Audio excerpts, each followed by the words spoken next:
হে আসসালামু আলাইকুম। যারা নর্থ সাইপ্রাসে আছে, বাংলাদেশি, পাকিস্তানি, ভিডিওটা তাদের জন্য।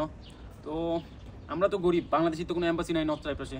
তো পাকিস্তানি এম্বাসি আছে, যেহেতু পাকিস্তানি দ্বারা যেটুকু জানা যায় সেইটা হলো যে নতুন নতুন যে নিয়ম করছে নর্থ সাইপ্রাসের, যে 4 বছর পর পর দেশে যাইতে হবে, তারপর আপনি ফ্যামিলি নিয়ে আসতে পারবেন না। এগুলা কোনটা কোনটা কার্যকর হয়েছে আর কোনটা কার্যকর হয়নি এটাই জানাবো।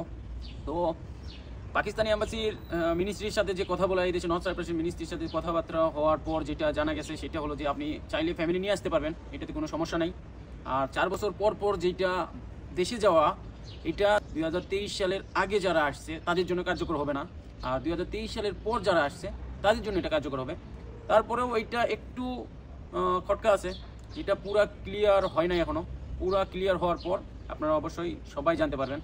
আর দুঃখের কথা একটাই, সেটা হলো যে নর্থ সাইপ্রাসে বাংলাদেশে কোনো এম্বাসি নাই যারা এই দেশের মিনিস্ট্রির সাথে কথা বলবে, কথা বলা বিষয়গুলো ক্লিয়ার করবে, আমাদের দেশের সমস্যাগুলো তুলে ধরবে, আমাদের সুযোগ সুবিধা তুলে ধরবে।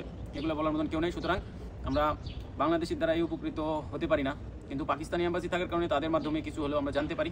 আর এই খবরটা আমি পাকিস্তানি একজনের কাছ থেকেই জানতে পারছি। তো সুতরাং এই অবস্থা এখন বর্তমান নর্থ সাইপ্রাসের। তো আপনারা এইটা শিওর থাকতে পারেন। আর অহেতুক যার তার কথায় কান দেবেন না।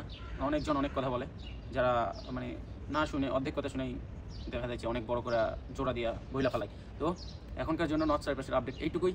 তো ধন্যবাদ, আল্লাহ হাফেজ।